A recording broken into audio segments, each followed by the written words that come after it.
Yeah. Crampons. Crampon, yeah. Okay. You know, I run in snowshoes. Oh, okay. Did you just win a 5K? Well, sort of. It was 5 miles. And it was up and down. That was fun.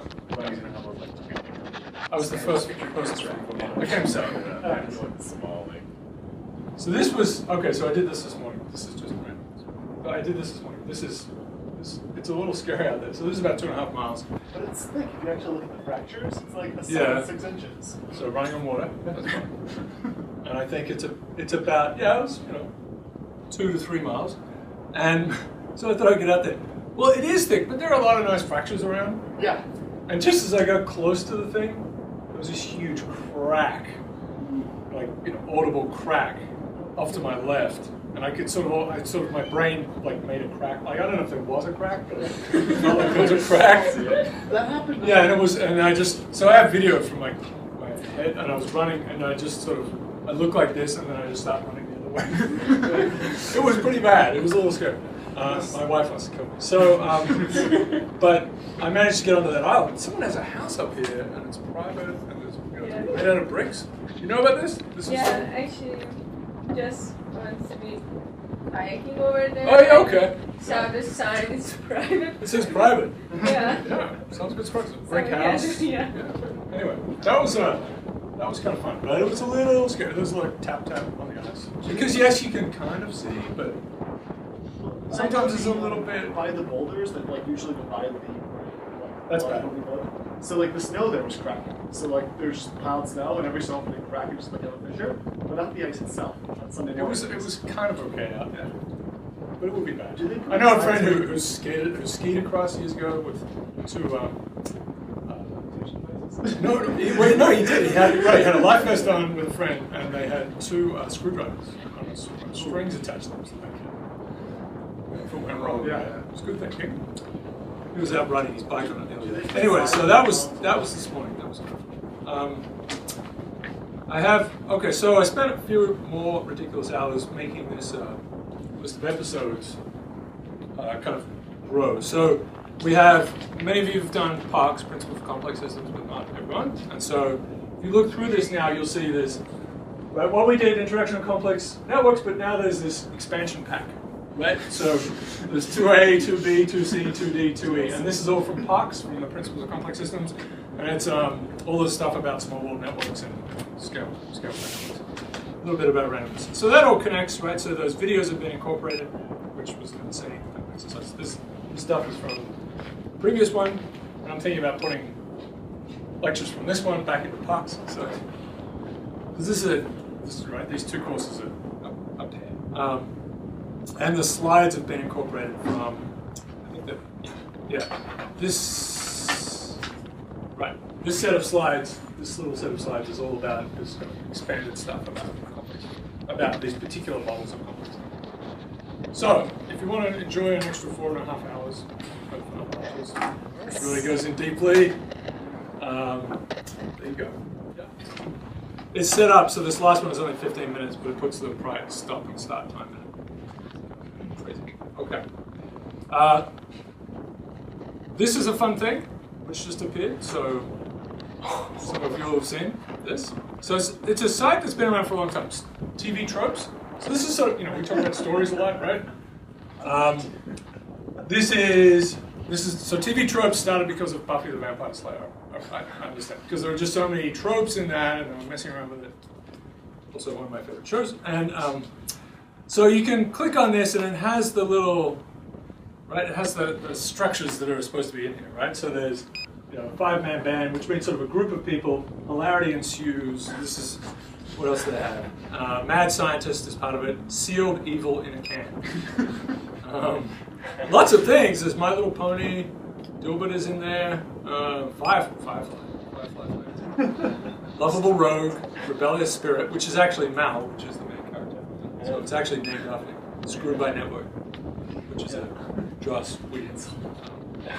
Recycled in Space, because it's a Western in space, so that's cool. Star Wars. So Saving the World, Omnicidal Maniac, which is Eldritch Abomination, pretty bad. Justified Trope, The Hero. I think that's it. I mean, Star Wars famously is the sort of Joseph Campbell myth. Man, but there are many different types of stories, and that's not it. Okay, so that's a fun thing to play with. So we've been talking about this side. I mean, there's a lot of interesting things on this side. This is a cool thing to play with, but there's a lot of really... There's all sorts of dumb muscle, berserk button, captain, lucky girl, redemption quest, the determinator, you know. All right. Okay, so unfortunately we have to talk about the original. Die. Total death. That's no good. That's sad. All right, I'll stick those together for you.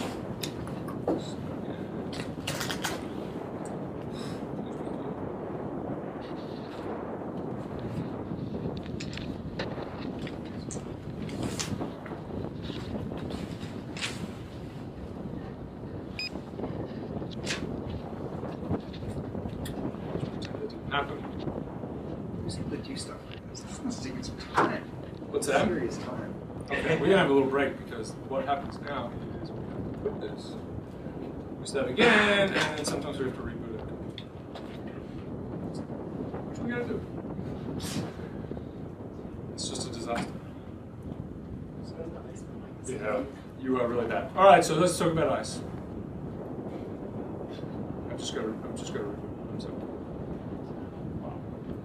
It's just equal. That happens now and then.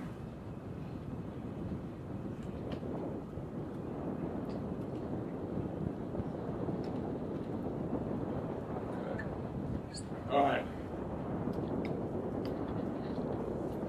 Just kill what I can kill. And we start hurting things. Wow.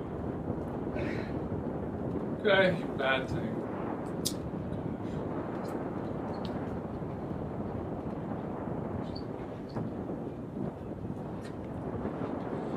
Right.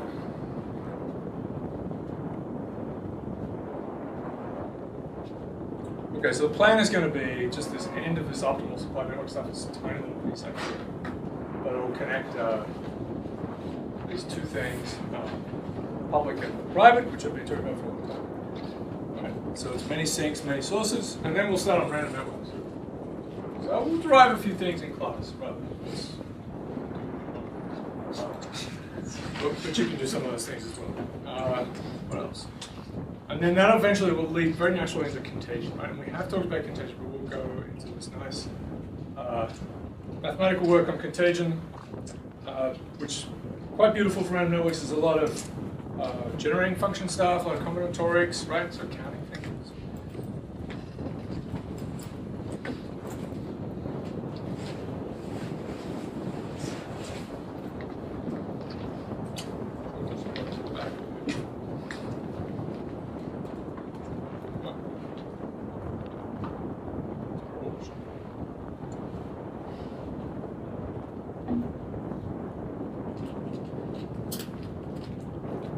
Spinning ball of death. Tell me about your ice comparison. I have a question actually. Yes. Absolutely. Does the ice happen every year? Oh, no, this is the first time 7 or 8 years. It happened 49 out of 50 years in a row. Until about 20, 15 years ago. Now it's become quite rare. Do they put up signs of like you're not supposed to walk on it? I probably should. So, I'm just going to kill you again. So years ago, so my office, so when I did my PhD, our office was in the, if you look at MIT, there's a green building. It's really thin, right? It's got these big windows. It's the one that people now play Tetris on. But Yeah. it was the great hack for MIT that people have been trying to figure this out for years, how to turn this into a Tetris machine. So you can sit on the other side of the Charles River and play Tetris because there's little lights at the start of each window, at the bottom of each window, that can set up and change colors, right? Hacks at MIT, you're supposed to be able to take everything away, no damage, right? But these they actually glue in. But if you look at the motherboard, it says Tetris.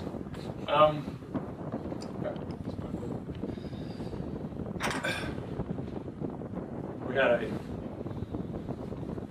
total malfunction. High quality malfunction. Everything is trying to start again. Okay, so one day I'm sitting there talking to my advisor, Stan Hoffman, and we have a nice time. We're just chatting about things, and we see someone walking across the Charles, which is frozen. Right? They're walking across the Charles from the other side. It's completely frozen. And so then the police vehicles appear on that side, and they appear on this because this is illegal, right? This is seriously illegal. Yeah, I know, but it's really obviously no one cares here. no one cares. But yeah, we watched. The person came all the way to our side, turned around because of the police, and then went back and got caught by them on the other side. It was a fun way to spend our day. Okay. And I guess that person's dead. Yeah, I don't know. So you asked, is it illegal? Well, if you go far out enough in the lake, you're in international waters. Okay. So, like, not that far, really, for international, yeah. You make it. I believe you're north, right? I don't understand. Right thing. All right, we're back online.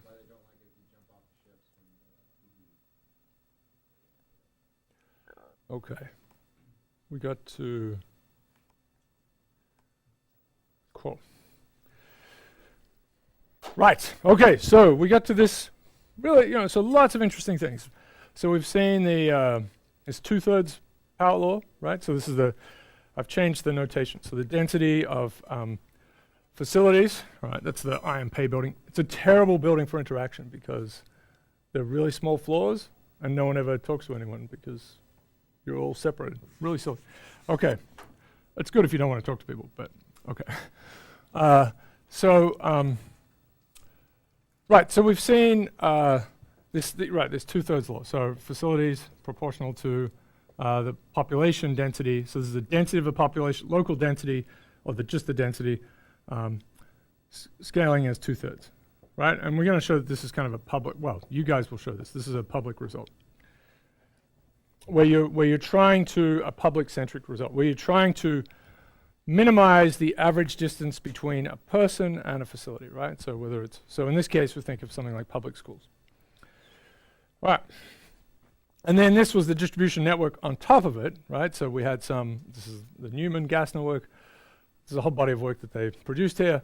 So we're trying to minimize the time spent or the sort of suffering involved. So it's a trade-off between the actual distance you travel. There's also the maintenance of the network, but the distance you travel and the time or the experience of being in hubs, right? So if you don't care about being in hubs or being in transition between travel points, right? So imagine these are all airports, or you have to stop your car and refuel or whatever, or eat.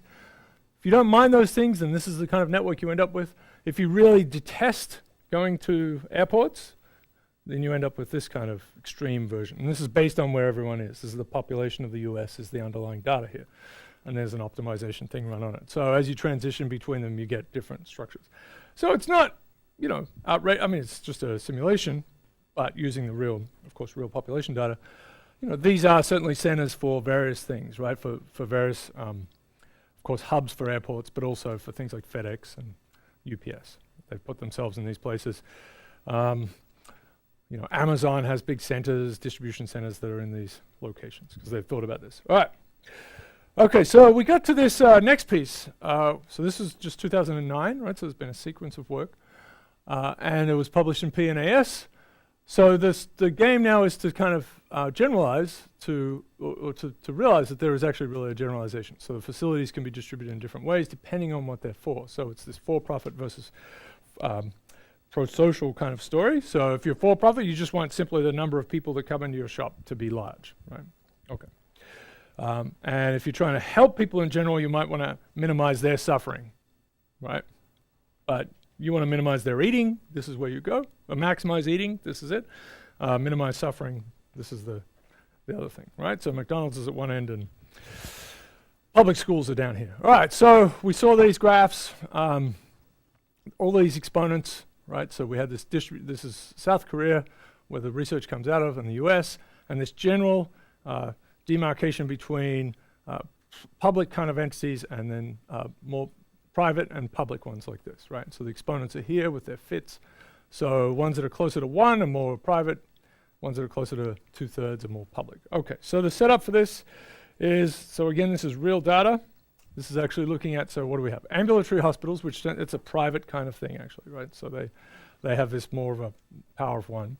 That's their location here in the US.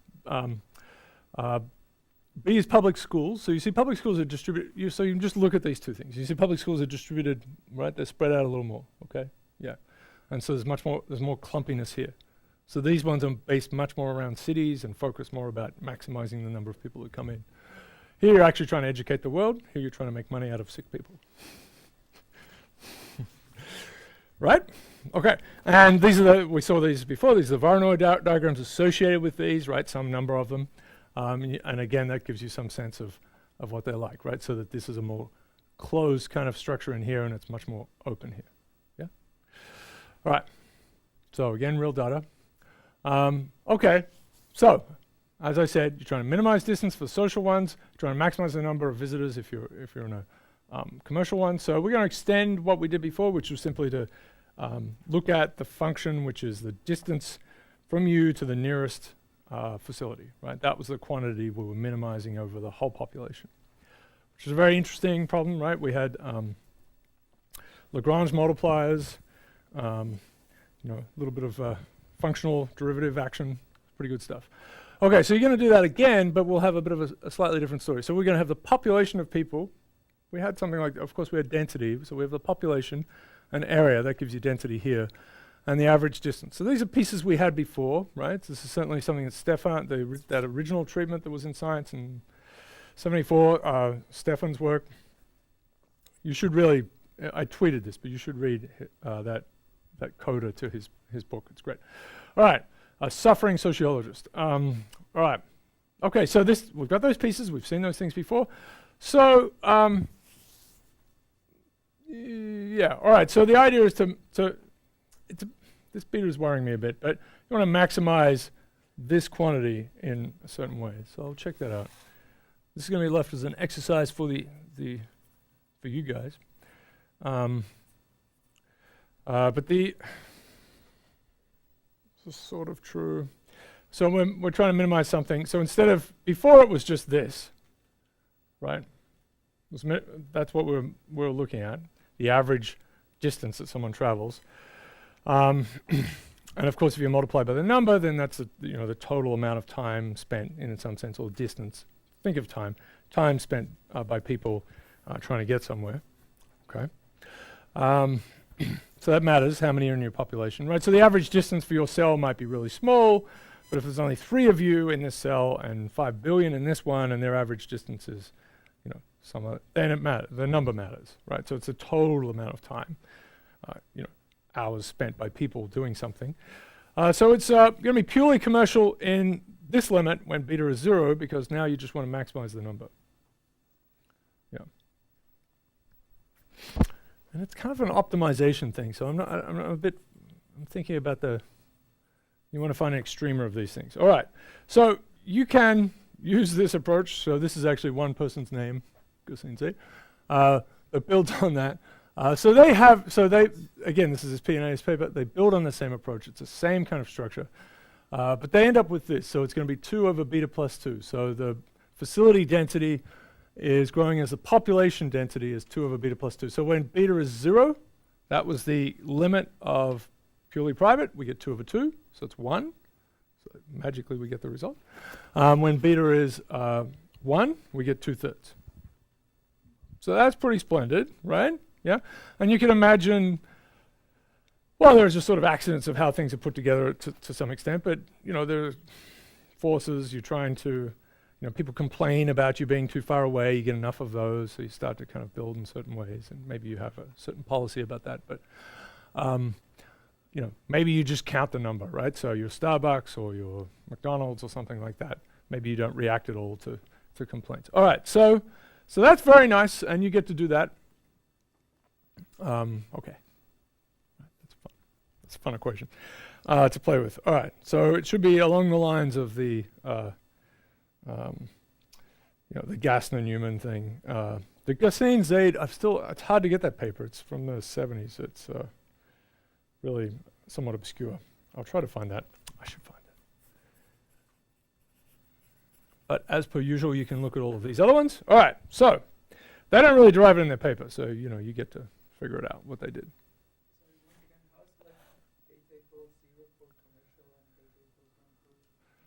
Yeah, so it's not just this should be extremized, I think. So beta is 0, then the thing that you're trying to extremize, right, or is just the number of people that come to your facility, right? The facilities are trying to increase that number. They're only concerned about that. So you get to this kind of layout.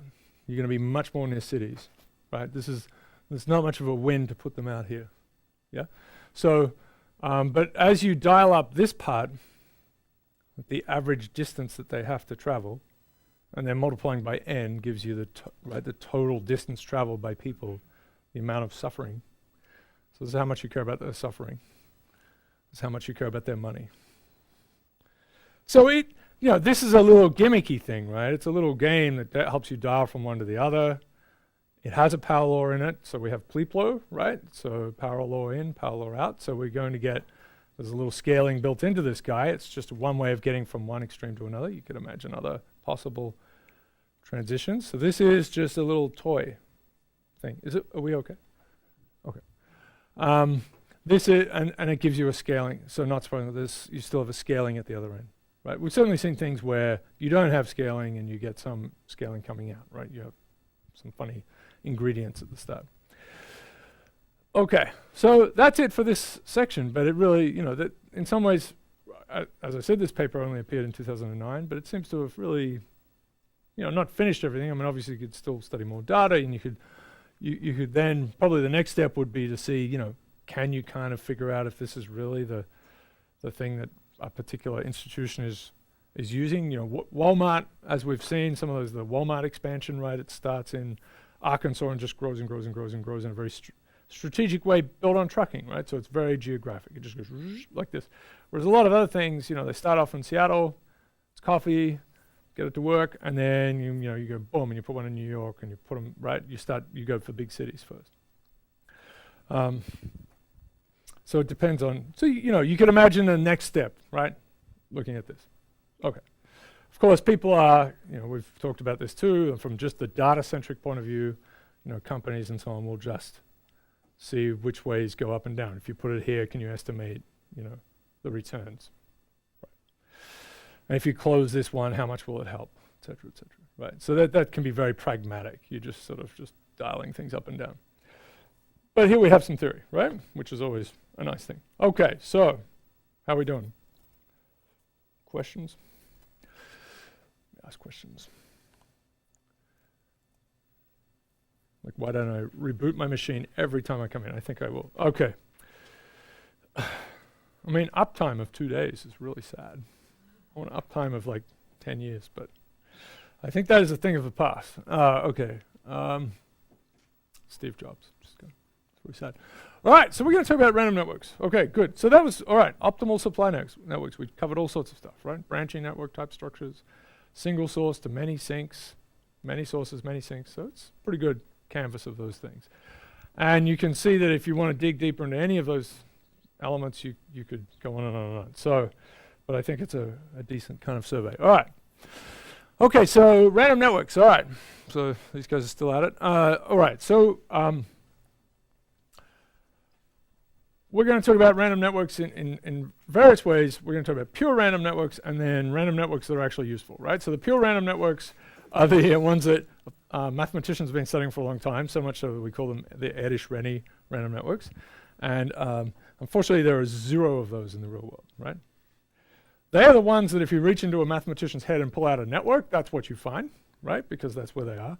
But and it's true that if you just have a big box, and that's what this is a big box of, these are a box of all networks you can imagine that have n nodes and m edges, and then the nodes are all labeled, right? So there's node 1, 2, or you give them funny names, right, whatever you like. So they all have labels, and then you've put down m links, look at that network, and then you take them all away and you put them down again randomly, right? You sprinkle them down randomly. So imagine that whole box. It's a lot of networks. So you'll be able to calculate how many networks there are. So at one end, there's only one if you have a full network, complete network, right? And the other end, if you have no edges, there's only one of those as well. But when you've got some number of edges kind of in some middle zone, there are gazillions of those. And if you reach into this box and pull out a network, right, one of these really rich, you'll always get one of these Edish-ready pure random networks, which we'll go into. But it turns out that real-world networks are just take up a tiny little point over here. That's because they're made. Networks are made, right? They grow, they get made, and there are certain kinds of growth processes. And we talked about a lot. It's the rich gets richer model in particular, various other ones, but they're mechanisms for making things, right? So, neural networks are somewhere in here if you want to abstract them in some ways, but they're not random networks, right?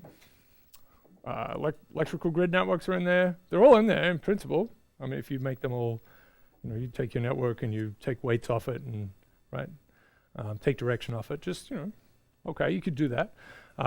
You'll find them, but they're in tiny little pockets. You never see them. So it's sort of the opposite, I talked about this, it's the absolute opposite of statistical mechanics and thermodynamics, where the thing that you deduce from theory is the most prevalent thing, right? So the temperature of this room and the pressure and so on matches up with the highest entropy state, right? So there are all sorts of configurations that could give rise to this. There's an extremely rare one where suddenly all the molecules are in that corner and we're just like, how did that happen? But to get to that is impossible, right? Because you have to go through all these little configurations to get to that state, so you never find it. But in our theory, we just say, let's let everything just wander around. Imagine that is in fact possible, but its probability is 0. So it's kind of the opposite story here, right? The networks we see are, in some sense, probability 0 networks. You just never, right? They're not what's in mathematicians' heads. Okay. But the math one's a super fun one, so we're going to talk about them. And it turns out there's a version of them, configuration model random networks, which are very useful, extremely useful. And so all the machinery that's built up for pure random networks, you can deploy it again. You can roll out your generating function and solve all sorts of things. But lots of probabilistic thinking as well. Okay, there's no end to this, but we'll keep it under control. All right, so as I said, n-labeled nodes. So that's important, they're labeled. You don't want to get into something where you say, okay, there is no labeling, and it's like, okay, this is bad, like Bose-Einstein versus Fermi-Dirac. You don't want to, we're not going to do that. So we're going to randomly choose, okay, so they're all equally probable. Everyone you rummage around this box, you pull them out, equally likely. As I said, so for thermodynamics, fantastic assumption. This is terrific, gets us a long way, right? We get the simple gas laws and all sorts of good stuff out of that. Yeah, fantastic, really good. But it's definitely an assumption. So Edish-ready random networks. I think I have a LaTeX command to do that because you get sick of typing it so much. We'll just call them ER graphs or just pure random networks. These are pure random networks. These are the simplest kind of random network you could think of, right? There's so much randomness that if you added more randomness, there would be no network. And then you kind of like, yeah. Okay, here's a random network generator for n equals 3. It's quite excellent. Can you see this? Yeah. So so you can cut this out and play with it. But all right, but you fold it together. Yeah. Measure this very carefully. So you fold this up and you get a little octahedron. And yeah, so there's this guy, right? No friends. There's this one. There are a bunch that where they have one friend that's here and here and here. And so they're labeled, right? Again, they're labeled. So there's A, B, C. Well, this has been turned around, so it's A, B, C. So this is the fully connected version. This is the empty network. And then there are these two that have 2, right? Yeah, so this is even more general in this story because this is saying I'm going to have 3 nodes and I'm going to make every possible network equally likely, right? So there's the box that has n equals 3 and m equals 2 on it, has these 3 networks in it, and you pull them out, right? The one that has m equals 0 just has this guy. The one that has m equals 3 has just this guy, and the one that has m equals 1 has this one, and this one in them. You pull them out, right? Okay, so it's 1 and 3 and 3 and 1. It's that choose thing. Is that? Did you? Okay. Okay. So I think all the little flaps work. Yeah. Yeah. Yeah. It will stick together. You got to make sure you have. Yeah. All right. Okay. So you can get your own generator here. I'm sure that doesn't work, but actually, yeah, I think it should be a printout of that. I'm going to try it. It's a very dangerous thing. No, I'm not. Okay. Damn. I may have to update that. Okay. So in general, right? So we go up through n, and we get to right, and m as well. We're increasing m. Then we have some horrible polyhedral die, a gigantic thing, and we roll it, and it's got a bazillion sides on it, and then we have to look on the top. It's like, oh, it's that one. It's much easier to rummage around inside. Okay, totally fun. All right, so, all right, here's the range of the number of possible edges you can stick into this network, right? So obviously you can have 0, you can have n choose 2 at the other end, right? N nodes, and each one can be paired with each other one. So n choose 2 is just this guy, right? Some simple counting. So we'll get into some nice combinatorics as we go on. So we're just going to gently walk up to those. Yeah. As I said, generating functions which they're a lot of fun. They're a lot of fun. Things can get a little crazy, but they're fantastic. And I recommend you read Generating Functionology by Wilf, which is all about the black belt art of generating functions. Very good. It's really fun. That's how it's written. It's fantastic. Okay, so fully connected, empty graphs. Okay, so the total number of possible networks, we have to think about this, all right? So each edge could be on or off, right? And each edge is between two labeled nodes, so it's an edge itself has a label. It's the one connecting zebra with banana, right? So it's actually a structure, right? So they have labels, if you like, induced by their nodes. And then there are, each one could be on and off. So there's two possibilities, and then there are n choose 2 such edges. So it's 2 to the power of n choose 2. So, and if you want to mess around with this a little bit, right? So there's a half. This is going like n squared over 2. And we can change this into an e with e log 2. So this is 2 becomes e log 2. Put a 2 there. Doesn't matter too much. So it's e to the n squared. So which is nasty. It's a nasty number, right? It grows nastily, right? We get worried about exponentials, but that's pretty bad. And yeah. So that's the number of total possible number of networks. So that's the number of sides on our little polyhedral die, okay? Which is now a bolt. And so if we have m edges, and we want to put them down, well, we have n choose 2 places to put them, and we're going to choose from those, right? So n choose 2. So it's n choose 2, choose m. Choose. So things explode horribly, right? So when this is 0, I guess, well, I put a 1, that's right, yeah. So when it's far away from 1, far away from n choose 2. So when it's n choose 2, it's just 1. When it's 0, it's just 1. All right. So it's true. So there are lots of them. It's always true there are lots of possible networks, but we've talked about this. Complex networks, right, tend to be sparse, so we're rarely up at this end, right? Because in the real world, it costs to make these links, and it could be, from a people point of view, it's cognitively expensive, right? It's just hard. And actually, we'll see. There's a talk tomorrow by one of the candidates about that. I won't say any more, but there's the Dunbar number, of course, somewhat famously encoding this idea of about 150 is what we can handle for our, all right, so how do you build these things? So we want to make a box full of these guys. So someone hands you n and m and says, create an ensemble. This is a very delicious word, ensemble of networks for me. Very physics kind of word. I want an ensemble of networks. So there's a couple of methods, and there's a third sneaky one that we'll have to contend with later. So the first one is this is where you get away from exactly putting down m. You said that's a bit tricky. So let's just flip a bias coin for each possible edge. This is also a bit of a, now you're going to go through n choose 2 edges, which is n squared, and flip a coin. with probability p. So this is one way to do it. Another is to add these m links exactly. So how do we do this? All right. This is good for theoretical stuff. Lots of nice analyses you can do there. Okay. All right. So this is pretty simple. So you can imagine having a, if it's in, say, MATLAB or something, you just set up a sparse matrix, a sparse adjacency matrix, and you say this is going to have m things in it, right? But it's empty to start with. So you allocate space for it. So it's pretty simple. You just choose pairs of nodes, and if they're unconnected, you add an edge, and you just keep going. That's okay. That's not so bad, right? Nothing too bad happens. Growing them, you can't. So there's a okay, I should put that up.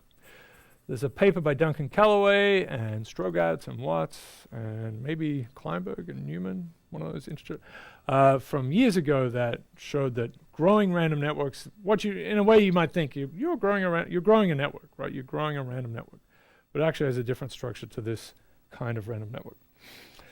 So this is good if you're adding not too many, and these are basically the same as long as n is very, very large. You have to choose the right p. Okay, so let's choose the right p. So you want, these are the number of possible edges. You're going to have some fraction p of them on, right? It's going to be plus or minus, but this is the average number that you'll get when you do this p thing. You'll get +1 or +10, depends how big n is and so on. But n choose 2, so it's p, so it's a half n minus 1. So we're going to, so this will grow like n squared, but we'll just leave it as an n minus 1. So what's the average degree of this thing? So average degree, we talked about this early on, right? So average degree is 2 times the number of edges. So in here it's expected divided by n. All right, so each edge has a 2 ends to it. So when we're counting up degrees, we get a +2 there. So we get 2 for each edge. We divide by the total number of nodes. So we're going to stick in this average, this expected number of edges. So there's 2 over n, that's this piece. And then we get our p a half n minus 1. That's all of that good stuff up there. So lots of cancellations, right? These guys are going to go away. We'll do it for you. And then there's a p n minus 1. So that is kind of the basic story here. This should make total sense. We've kind of bashed through it in a way. But if you think about it from one node's point of view, there are n minus 1 other nodes. And the expected number that it will be connected to is p times n minus 1. That's going to be the average number that it gets to. Yeah? Yeah? All right. This is all for just undirected networks, yeah. Yeah. So this is, yeah. So I'll show you how to generalize random network creation to a really nice class of, well, all sorts of classes of random networks, but ones that have a mixture of directed and undirected ones that have modules and all sorts of stuff, yeah. So you can kind of move out from this, but this is the most primitive one. We have to start from this. Okay, so this makes sense if you just, think about it from a node point of view. Interesting point here is that if we keep the average degree constant, right, this is the average degree here. If we keep that constant and we think about a set of networks where n is growing, we're looking at bigger and bigger and bigger networks, and we want them all to have the same average degree, which is a kind of a natural thing. Average degree is extremely important. Then this probability has to decay, right? This probability of connection when you make this actually has to, so if this average degree is constant, this is growing, we'll put it on the other side, then p actually has to be proportional to 1 over n. It has to be decaying, right? So you're adding, the chance you add, a particular link goes down. So that's important for some of our calculations that we'll do. Okay, so we'll have a few examples of these guys. And then we'll look at ones where we move away from these pure random networks. So there's a very important structure that comes out of it. The degree distribution has a very important shape to it, so we'll get to that. So this is 500 nodes, which is pretty tiny, but we need to put them on the screen. We're going to have the number of edges going from 100 to 1,000. So it's 2 times 100 divided by 500, right? So that's going to be 0.4, right? So the average degree goes from 0.4. 2 times 1,000 divided by 500 gives us 4. So the average degree is only 4 in the final example, okay? Which doesn't seem like a lot. That's not a lot of friends. So we'll look at the whole network and then just the largest component. So this is the largest component over here. Right, this thing on the left is some version of the whole network. So there are so this is where everyone has an average degree of 0.4. So many have 0 friends, so that's all of these guys, no friends. This one has 1 friend, and that person has 1 friend, and they're a little team. And then this one in here, I think it's crossing there, but that's the largest component over there. Right, so it's the biggest one. Right, it's the thing that might stick out when you look at this network from a distance. But really what sticks out here is a lot of little, these dyads and lots of little singletons. All right, so average degree is 0.4, so we're going to index up through, this is 0.8. This is slightly bigger, and of course this is just one example, right, one example. This is, now we're seeing the largest component kind of pop out more and more. There it is, right? This is 0.92, so we're sneaking up to 1, which you guys have seen some of this before, but we'll do it again. We'll do it again in deeper ways. Now we're at 1. And so as you go, the largest component here, now we start to see some loops. Again, this is flukish. It's just one realization. I didn't churn through 1 million of them to get the best one. You leave that for research papers. That's what you do. Okay, so, but you see a lot of monads, a lot of singletons in here by themselves. Monads, singletons, or ones that are, no friends. And then as we go past that, giant components are a little bit squished, but giant components here. And now we're starting to get a nice, some branching, again, some circular structure. This is 1.12, 1.2. Okay, that's 2. So here's a bit of a hairball. There are still a few, people who have no friends in there. Now the giant component is the network pretty much, right? At just average degree of 4. There are a few friendless characters up here, but this is realized in, so this is realized in the second way, right? So this is the exact number of edges are being added. All right, so this is a typical random network. It's a horrible thing. And so here's the whole thing. So you can see this business, right? So we'll get to exactly this transition. It'll matter a lot for contagion. So you can think about things trying to spread on top of this. So they're not going to do well here because it's simply not connected, right? And that's true all the way up. At this point, you start to have possibility of spreading. We have to understand for random networks, social networks, and whatever it is, power grids and animal networks. They're all different things, but we have to understand it here. Spreading on this may or may not work, right? It's connected, so you'd think, it's a dangerous situation, but it may or may not. Now it depends on the mechanism, right? The mechanism has no hope here, but starts to, All right. Largest components look like this. So boom, largest components. All right, so that's sort of that's what these things really look like. They're nasty things. Okay. This one is, this is actually, all right, so this is now a whole set. These are just, again, one-offs to see what happens at this important point, which is where the average degree is 1. This is just for pure random networks where this matters like this. This point matters so much. But you see this is the whole thing. So you see here, there is a bit of a giant component sticking out. This one, there's a whole bunch of little ones in there. It's shrunk because the giant component is actually kind of bigger. They're sort of similar things, but there's what happens right at this critical thing, and of course this isn't an infinite network, right? This is, so the results are really all for very, very large scale ones. You start to get funny shapes. You're just on the edge of getting something that you can see macroscopically, right? So you imagine the network from a long, long way. You can see that hairball when the average degree is 4. When the average degree is 1, you start to just see, it's like cracking on an ice. You just sort of, you start to see just this sort of tendrils of things. And in many systems, what's happening is you can't see it on one side. It's a phase transition. As you get there, you start to get some sort of fractal type structure, and then it becomes just a big macroscopic blob. Okay, these are the various different largest components. So they're quite different, right? It's a bit flukish. Yeah. Okay. All right. So let's look at some other pieces. We're going to get to the degree distribution. Let's just try and sort of dig into some of this. Again, we can use these different generating or ways of creating this box of random networks to think about things. So we know about these various methods for, or these various conceptualizations of clustering.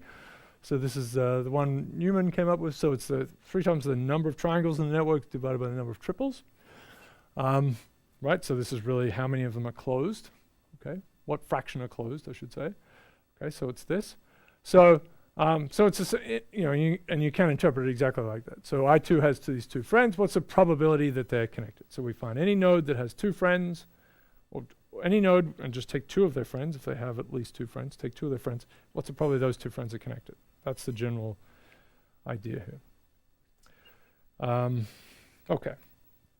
Okay, so it's very simple. Because the way this is constructed, whether this is in or out has nothing to do with these edges, right? So it's just P. It's just the probability that when the coin was flipped. So you found this structure in the network. That's all you're looking at. Whether or not this one is closed, you talk about triadic closure, these kinds of terms, it's just probably P. All right, so you match those 2 up straight away. Good. You can get very excited and do this as well. Okay.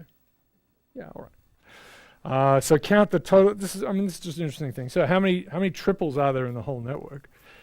Well, yeah.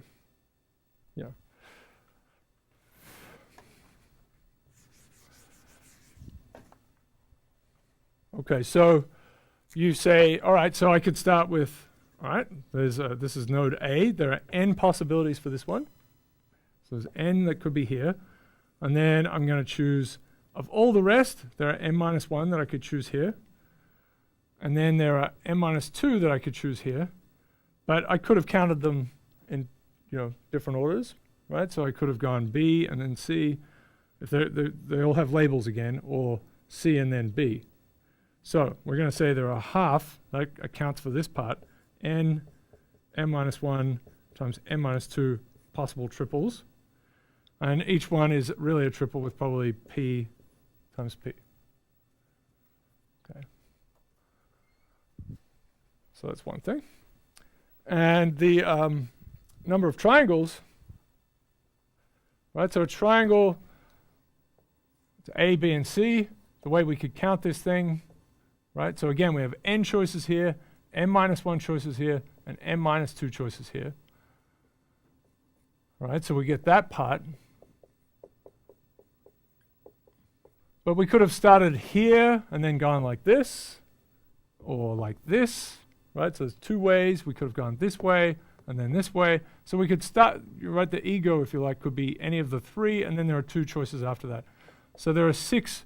We're going to count that thing 6 times if we just do it like this. So we have to divide by that, and then we put a p cubed on the end.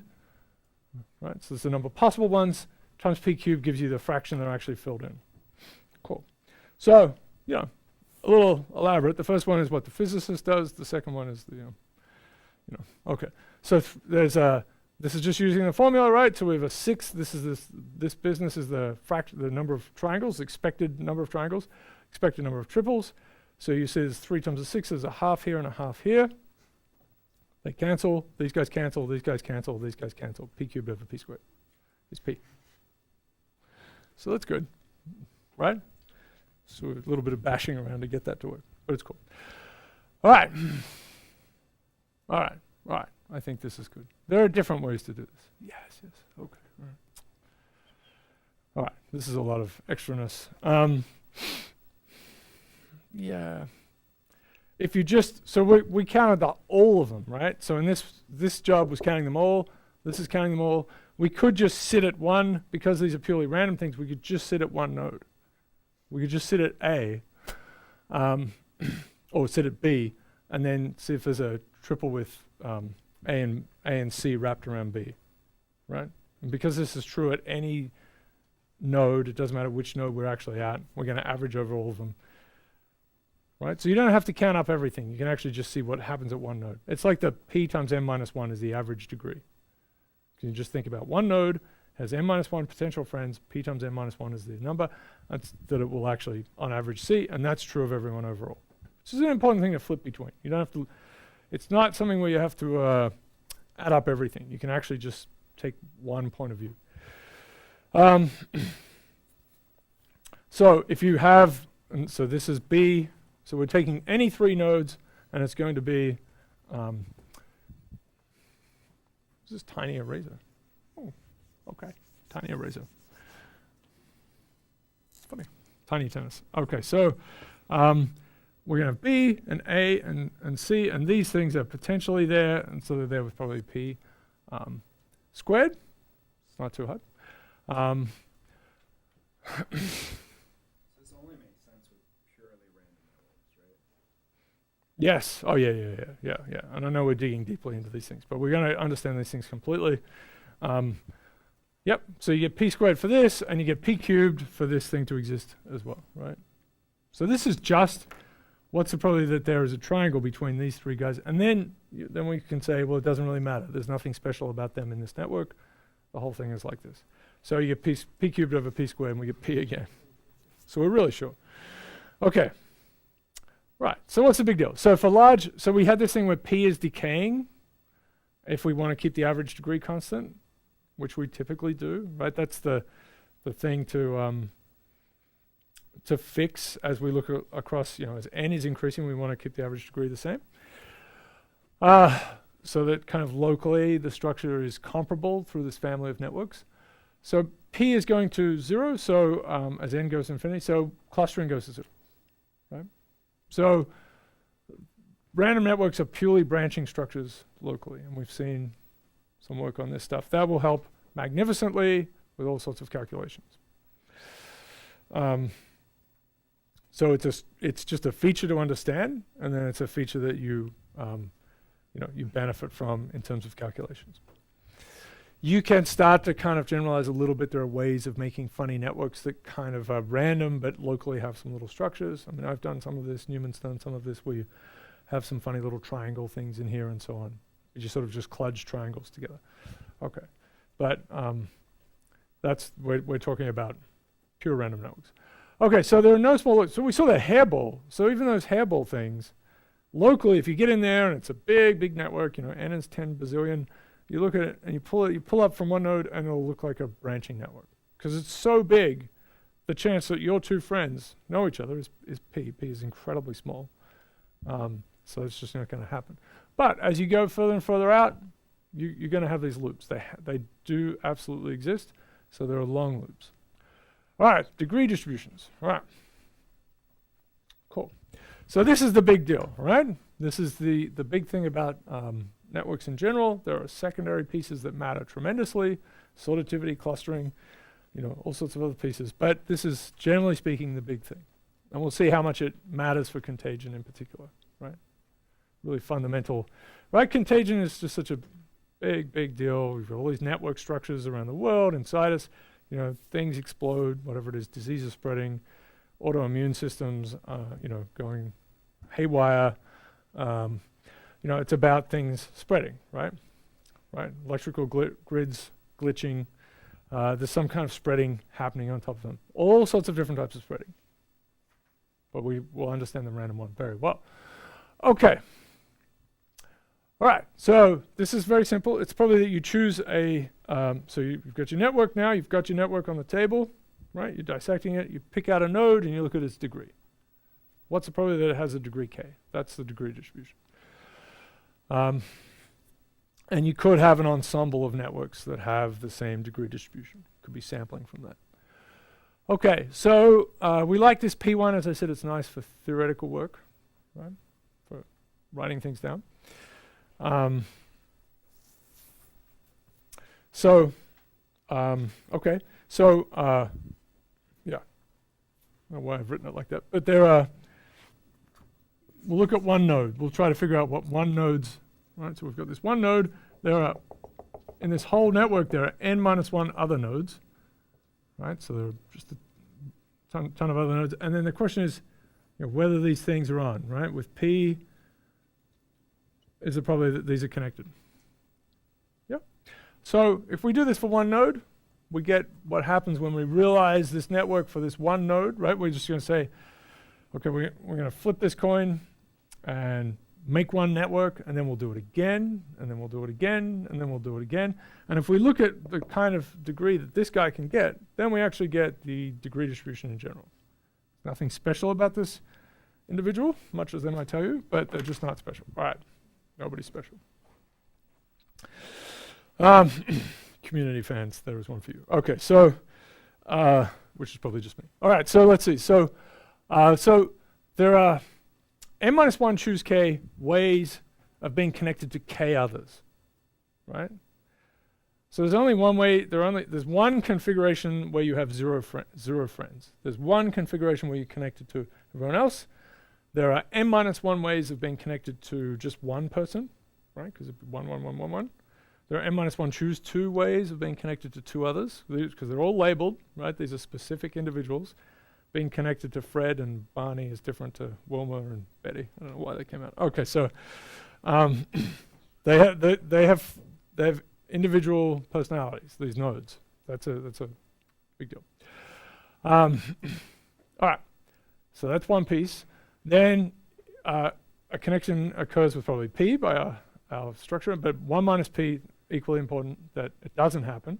So it's a binomial distribution, right? So that's it. For finite random graphs, it's a binomial distribution. The degree distribution is binomial. n-1 choose k, right? Number of possible ways to do something. And then, so this is the number of possible ways to have k friends. And then that can be manifested with probably p to the k. So that's the k of them, those k specific ones are on. All of the others have failed in a sense, right? So this is the fails. 1 minus p, and there were n-1 minus k others that are not your friends. That's it. Okay, done. Bit of a hairy thing because this is usually a very large number, right? Combinatorial, right? Choose, right? This is going to be an extremely large number. These are tiny little numbers. So this is a bit of a tricky thing to play with. Stirling's approximation, you pull that out, yeah. And you can play with it. So you look at the log of these things and you can.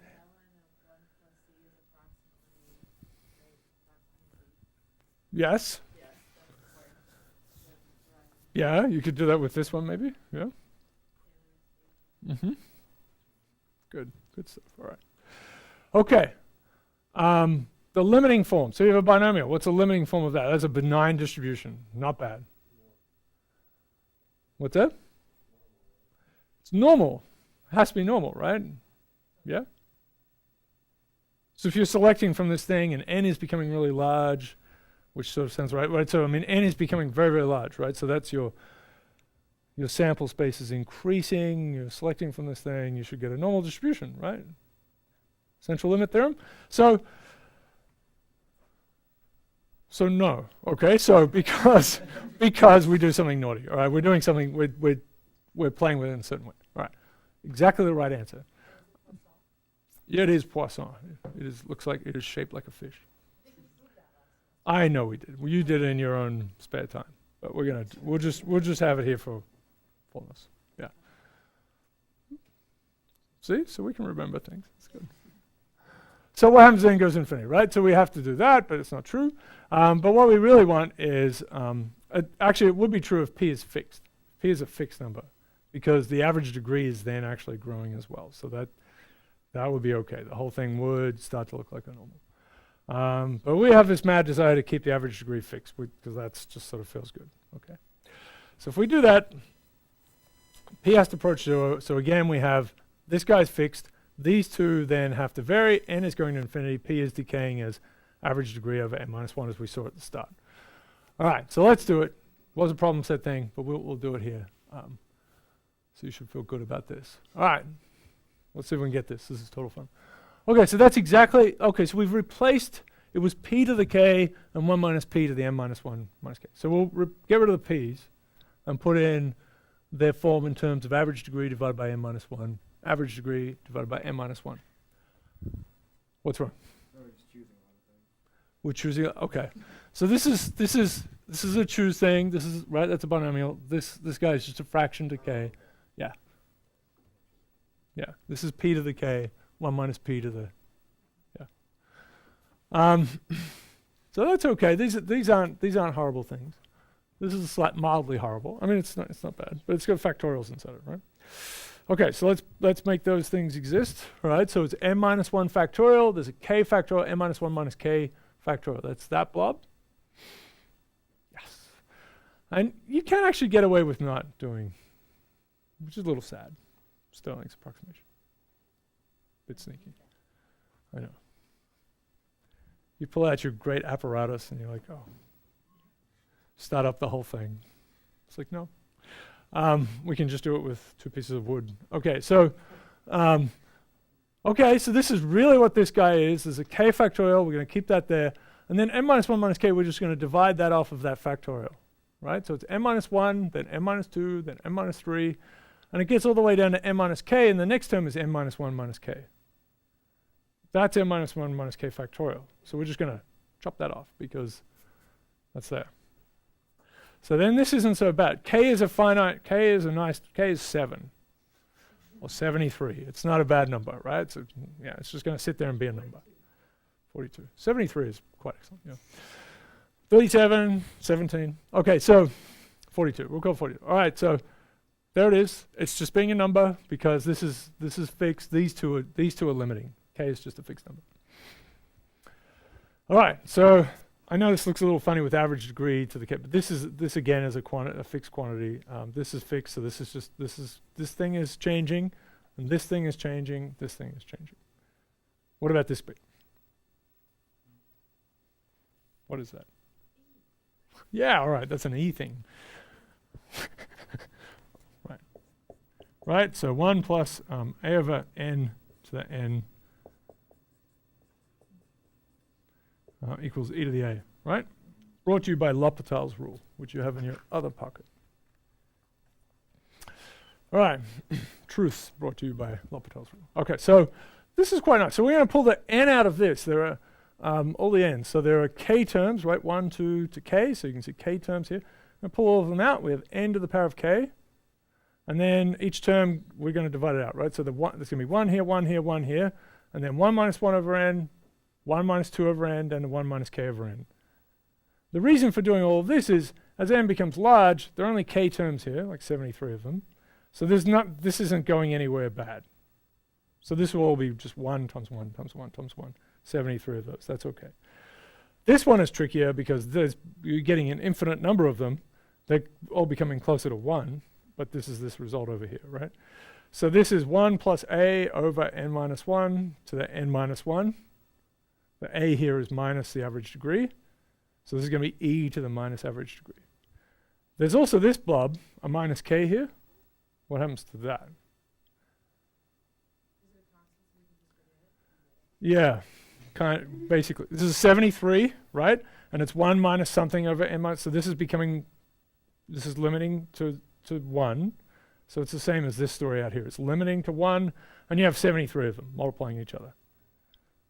It's a bit of a problem. We have an infinite number of them multiplying, or something tending, right, a bazillion of them. It's getting close to 1, but you have a growing number of them. Okay, so that one goes to exponential. This bit we can ignore as well. Again, you have the same kind of story here, right? It's to the power of k. This thing is basically becoming 1 times 1 times 1, 73 of those. So that will go away as well. So this is pretty groovy. There's and I pulled that, I didn't say this. Yeah, I pulled the n out of here. Right? Pulled the n out of here. That was sneaky. Yeah. So we pulled the n out of here, so we got 1 minus 1 over n and an n to the k. So you can see those things are going to cancel. Gone, gone. All of this is gone. K factorial. This goes away. This is k to the power, average degree to the power of k. This becomes e to the minus average degree.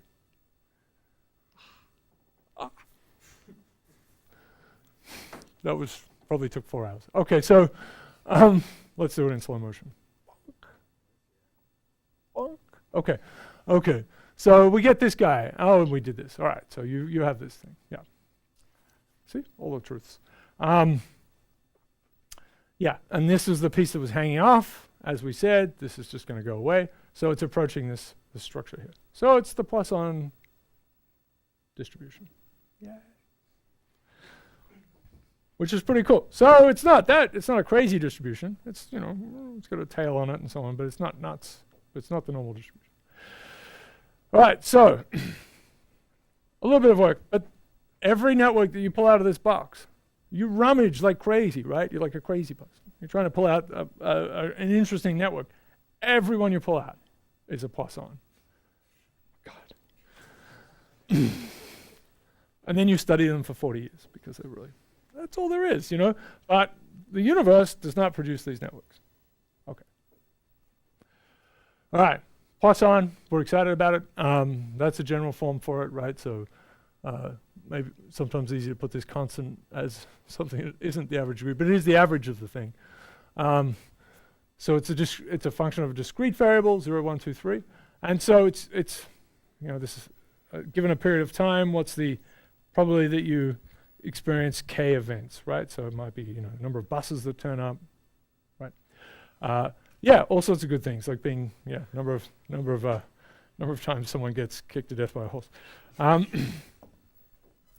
Actually, all right, I know this guy is interested, but I believe there's relevance here. Let me bring up. I'm not going to start the other one. It'll be huge. Browser of choice. I'm sure you saw this. Okay, it's kind of fun. So this is I think totally germane, right? So there's some rude things in here, but this is a frequency. So this fits into it. I don't know if they're actually pulsating in the right way. I think they don't have it because it actually would be Poisson. And you have to look at the data set underneath. Right, so Justin Bieber gains a follower on Twitter. Yep. And this is the star PSR rotates 1,000 times. So that's a lot. That's a bad thing to be next to. Which one? One birth versus one death.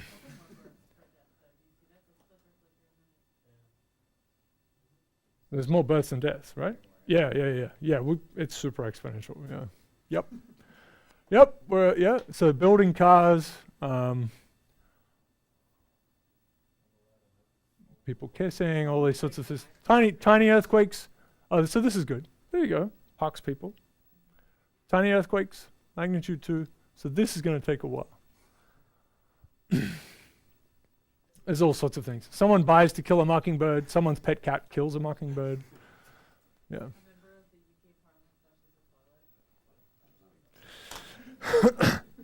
That's for the New Jersey contingent. Okay, so there's some rude things in there, but it should be Poisson, but it looks more like it's.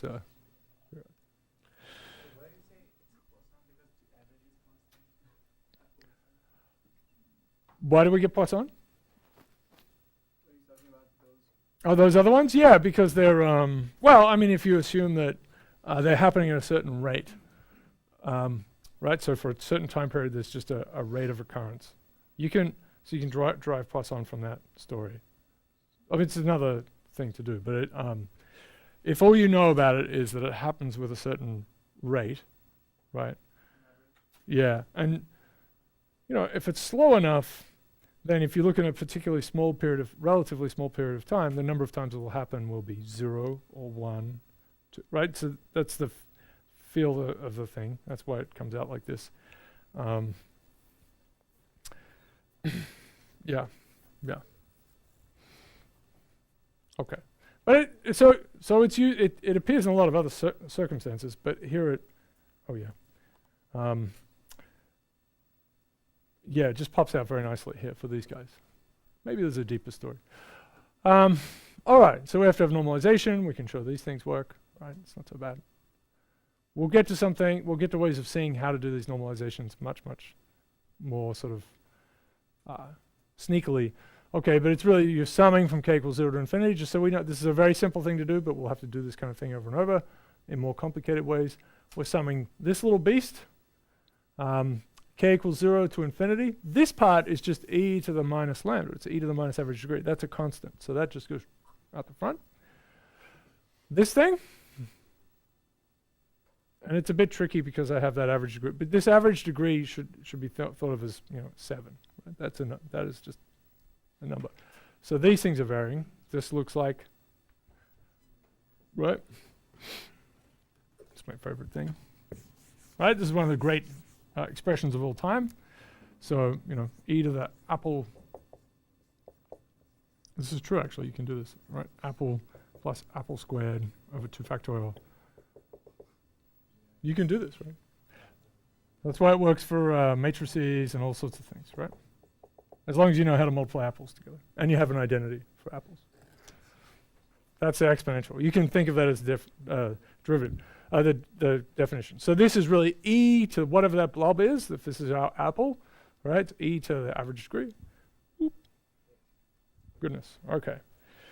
Okay, so we'll do some other. So these are very basic elements of this guy. So mean degree. We'll do this kind of construction over and over again. We'll have different probabilities, but this is exactly how we'll have to do it. So it's k, so we're trying to find the average. What's the average of this thing? Right? So again, you can put anything here and you're finding the average of that thing. This is the average mean degree. It's a bit perverse how I've written it, but it should come out in this way. So it's the same structure, but now we have a k here. So we just have to handle this little switch. Right? So it's k over k factorial. So that's going to become k minus 1 factorial on the bottom. A little bit of bookkeeping here. This is k equals 0 up. So when k equals 0, there's nothing. But we don't want to cancel 2 zeros. That's a bit bad. So we can really say this starts at k equals 1. So that starts at k equals 1. 0 factorial, of course, is 1, because that just makes sense. It does. Okay, so we do a little bit of sneakiness again. So we can take out, we want to match up, we want to make these guys look the same. So we can take out an average degree, one of them. So we sneak one out, and we've got a k minus 1 here. This happens all the time. And now this looks like, right, so we'll just shift. We'll say I equals k minus 1. So this is going to be I factorial, a power of I here. And then when k equals 1, I equals 0. So it starts like that. This stuff is still at the front. This is back to our exponential, right? Yep. So that cancels, so it's the average degree. Lots of sneakiness like this. This is very simple stuff we're just building up. Yeah. Okay, so it's a nice thing. All right. So we'll get to a crazy way of doing this. Yeah. But there's a lot of fun with just moving around with sums and so on. I particularly like that. Okay. Variance. So let's compute this guy because it gives you something interesting. The super interesting stuff will come on Thursday. This is all fascinating, of course, but the super, really nutty things will come then. Excitement?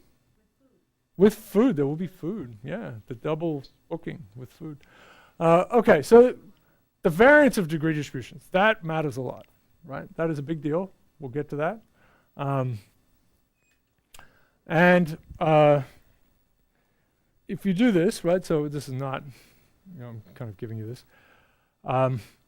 Similar to the one we just did for finding average degree. So now we're finding the second moment. So this is the, right, so the nth moment is k to the n for this. The second moment is k squared. So we're going to find the average of k squared. Turns out that it's the mean squared plus the mean. This is just for plus on, well, basically all random networks, but that don't exist in the real world. But this is true. This is a feature of the plus on. Okay, variance, as we know, variance, right? So it's the average, the square of the typical of, sorry, I shouldn't say that. So the average of the square of the distance between a random sample from the mean, right? Okay, so we're trying to do this. Right, the variance is equal to this thing, really. So it's k minus the mean, all squared, this guy. And the standard deviation will be the square root of this. We use this because it works. Because you can compute things, you can solve it for the Gaussian, right? You can get an exact form for it. We probably should be doing this. There are reasons, there are all sorts, it has all sorts of nice properties. We probably should be doing this, right? What's the average of the absolute distance? But that you can't compute anything with it. Because it's just not as cool. So, Gaussians and so on, we can explicitly calculate this. It's fine because, so we do that. There are some other things. I mean, there are variances add all sorts of good things, but it is a bit naughty. And we forget about what we were doing. Okay, so the this second moment's average, it's this guy here, and we're right. If you mess around with this, you can see that it's really the second moment minus the first moment squared. Right. So this is a variance, square of the standard deviation. We're going to subtract this guy off. So that's kind of ridiculous because you end up with the variance being the mean. So the standard deviation is the square root of the mean. There's a very, very, very special property that gets people completely confused and they do very bad things. I mean, we'll get to it later. As I said, this is a very special property of a Poisson. That's not a super exciting point to end on, but we know all about Poissons now, and that they are in every random network that you would ever find if you randomly rummaged around in a box that is not the real world.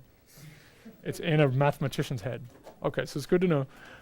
So Thursday, we'll have 2 lectures. Super exciting. Then we have a couple weeks off. We're away next week. Then we have spring break.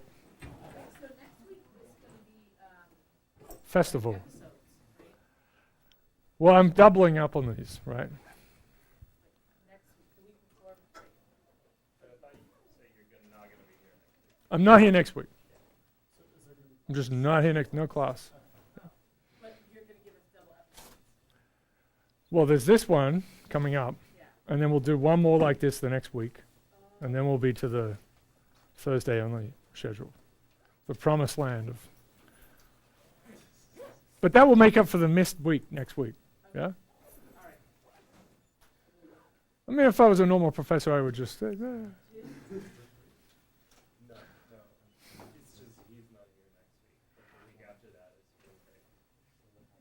There are office hours now, but you don't have to stay because you're I'm giving you 2 more assignments to do over the break.